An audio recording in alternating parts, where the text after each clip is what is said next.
Welcome, everybody, to this month's episode of Whiskey and WealthTech. I'm your host, Alex Serman, Managing Director of Wealth and Institutional here at First Rate. And today I am joined by Rachel Guy of the First Rate Community Trust Group. Rachel, welcome. Thank you for having me. I cannot wait to try this whiskey. So with that, we'll just dive right in. So we've got two whiskeys today, so a little bit different than our normal format here, but both are from Ironroot Republic. So this is a distillery here in Texas, in Denison, so just barely Texas, since it's just a mile or two from the Oklahoma border. But amazing distillery, started a couple of years ago, family owned and operated. And this is a distillery that Rachel and I both really like. We like visiting, having their whiskey. And so we thought we'd do something a little special with two of their seasonal releases that they do. So to start out with, we're going to try their Solstice Tri-Barrel expression. So this is a bourbon that they make that is a combination of three different barrels. So that's why it's a tri-barrel, but it's still pretty strong. It's a 62.7% alcohol by volume. It smells very strong, yeah. But it's a lot of cinnamon, a lot of caramel on the nose. You can kind of get how strong it is, but after a second or two, that kind of goes away. And yeah. Smells like it's going to be great.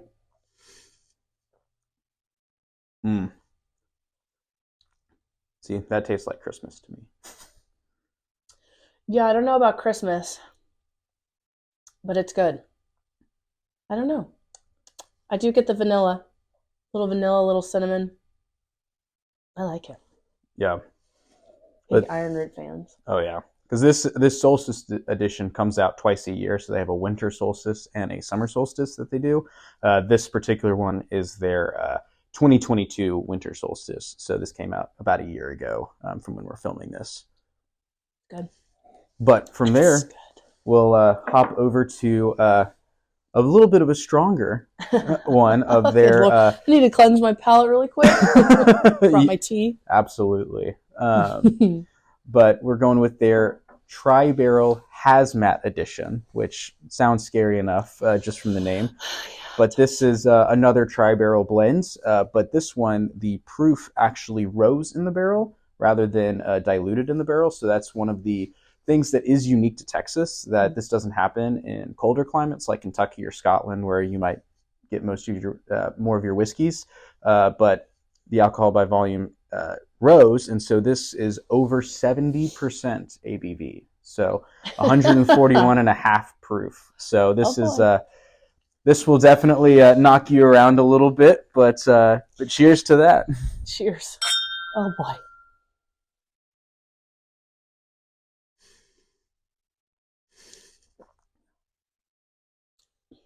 You know what?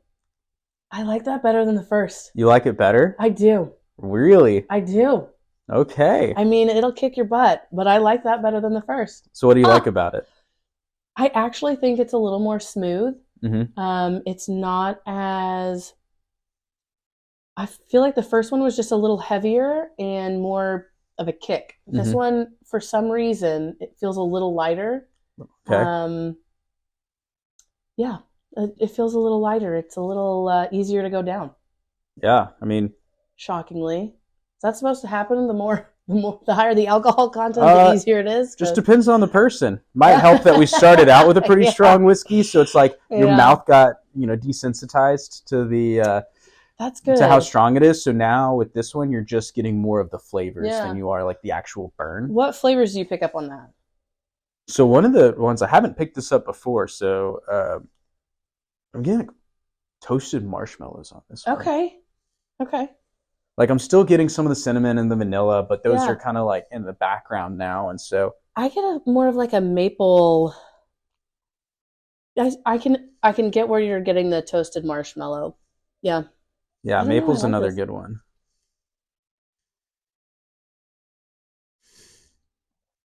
Yeah, I like this better for sure. Okay. For sure. That's good to know. Ironroot, if you're watching, I love both of your bourbons with that one.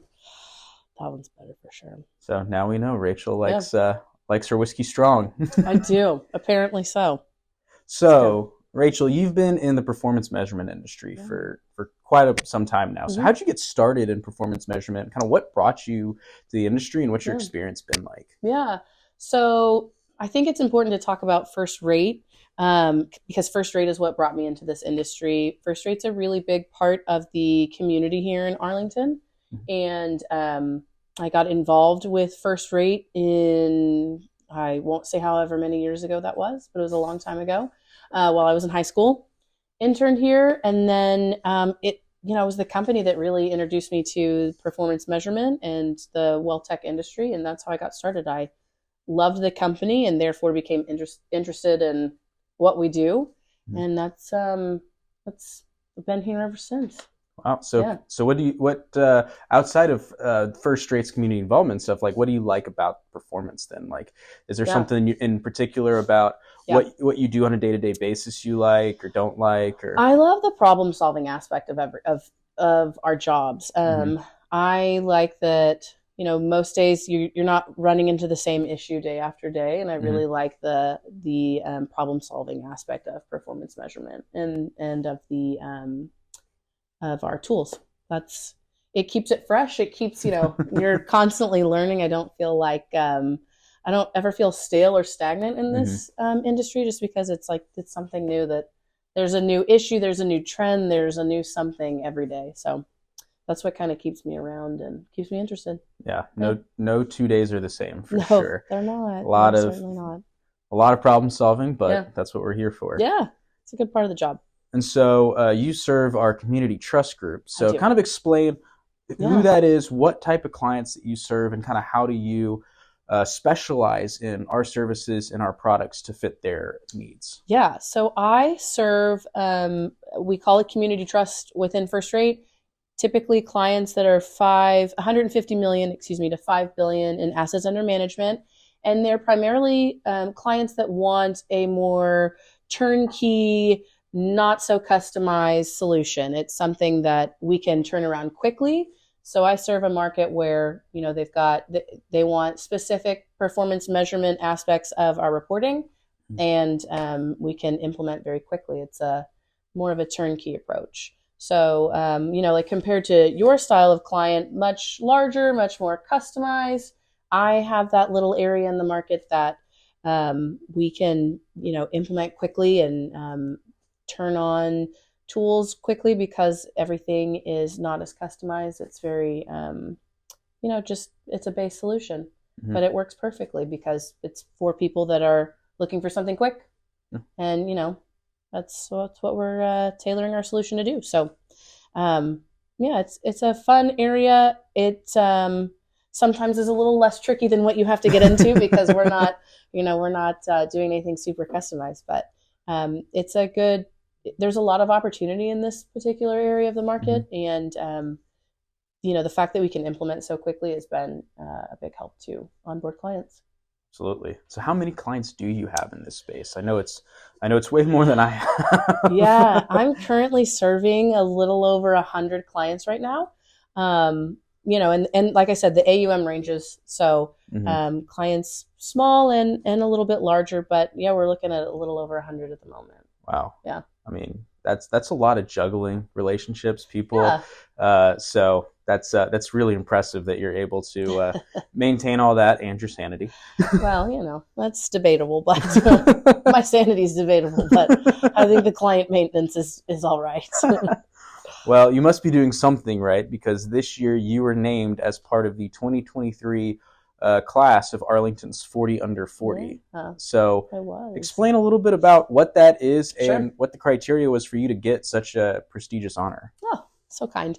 So Arlington's 40 under 40, obviously 40 people within the community that are under the age of 40, that the Arlington Chamber wanted to recognize for work that we've done in the community. You were part of that class last year, so you're very familiar with the ins and outs of it. But basically, it's a select group of people that were chosen. We all had to apply and kind of give our resume and talk about what we do in the community outside of work. And then a committee selected the 40 people that they felt like were great representatives of the community. And so I had the honor of receiving that award a couple months ago. Well, congratulations. Thanks. I think you're very deserving of it. That's kind. And Thank you. there's definitely a lot of deserving people in the city of Arlington, but you definitely are in the top 40. Oh, thank absolutely. you. Yeah, I did make that cut. I'm proud of that. That's too funny. And so you've talked a lot about your community involvement with First Rate, outside of First Rate. You're being recognized in the community for that. And so what do you specifically do in the community? Like, what kind of involvement do you have, and what's kept you involved for so long? I have a soft spot for children in our community because I feel like kids don't have a voice like we do. They can't speak up for themselves. They can't make change as easily as we can. So I've really honed in on that. And within Arlington and Grand Prairie, which is a city right outside of Arlington, I run a summer camp for homeless and underprivileged children. And we take kids from Arlington and Grand Prairie and give them that summer camp experience. In addition to that, I try keeping up with those kids throughout the year. We do coat drives. Right now we're doing a coat drive in blue jeans. Blue jeans are really, they're not always cheap and they're sometimes hard to come by. So just staying involved with kids, making sure that I'm doing something to impact them and their future and, just alleviate some of the stress that they go through on a daily basis. But I got involved. I don't even remember how I got involved with Camp Impact many years ago. Again, I won't say how many, but it's First Rate's been very supportive along the way, and that's been very helpful in maintaining my involvement in the community and with Camp Impact. And we're serving, I don't even know how many kids we've served at this point. Every summer we take about 200 kids. So we've been running since 96. Wow. You can do the quick math on that. I cannot. But yeah, it's fun. It's a great experience. It's really great to be involved. It's great to work for a company that pushes you to be involved. Like, one of our KPIs is that, our employees are involved in the community or donating or doing something to give back. So First Rate's been very instrumental in allowing me and helping me to pursue that passion of helping kids. Yeah, that's amazing. Yeah. 'Cause, that's a ton of kids that you're serving. It's a very specific community that does need a voice and does need support. Yeah. So that's awesome that you're able to do that. And take the time off of work to do that, have the support from work. I know that people have volunteered with Camp Impact from First Rate and are encouraged to, take the time off to do that and to be part of their community, because we do have our volunteer time off. And so First Rate really does want to impact our three stakeholders, which are our clients, community, and coworkers. And so a lot of that we do through, things like that. Yeah. And not just here in Arlington, but everywhere we are globally. Yeah, exactly. And so you've had a really exciting 2023. So you've gotten 40 under 40. You've become a mom. I had a kid. So that's kind of hard to top. But what are you looking most forward to for 2024 as we wrap up the year here? Oh man, another prestigious award of some kind. So I'm really looking forward to obviously raising my son. It's been a blessing to watch him grow so far, and time is going by so quickly, as cliche as that sounds. So I'm really looking forward to what 2024 brings as a parent. There's a lot of opportunity in the market. I'm really looking forward to growth, and especially with what we're getting into ventures-wise and with our team in India, how they're able to cultivate and create new products. I'm really looking forward to what we're able to produce and the clients that we're able to serve in 2024. Building relationships is really big for us, and we've got a lot of opportunity to do that next year. And it's just kind of a mix of what I'm looking forward to. But I'd say the growth opportunities within our market and raising my son. Those are big ones. Those are big ones. Those are some pretty big goals. Yeah. What about you? What are you looking forward to in 2024? Oh my! What award do you want? What's on your list? I don't know. I don't have any.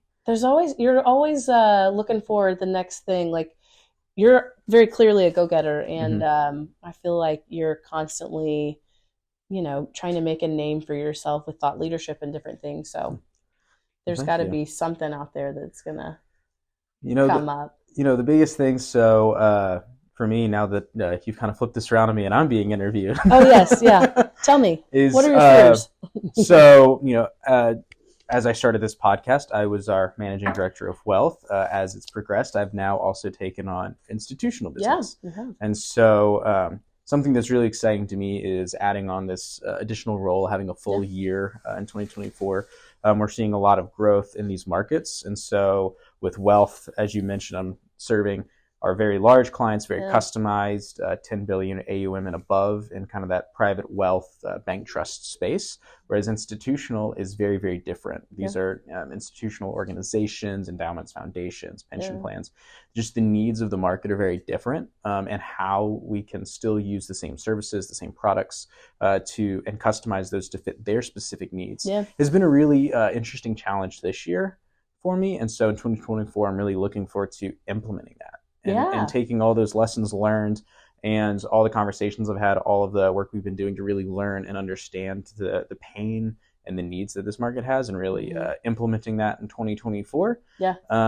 And continuing to support our clients that way. I've got a lot on my plate for that, and so that's probably the biggest thing I can think of right now for 2024. For sure. No big family plans, unlike no, not yet, as many people are asking me. Wait as long as you can.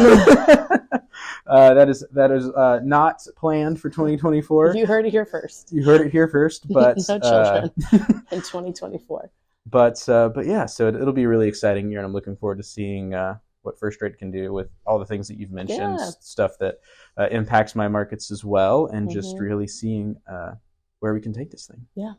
But thank you, Rachel, so much for your time and for joining me. Thanks for having me.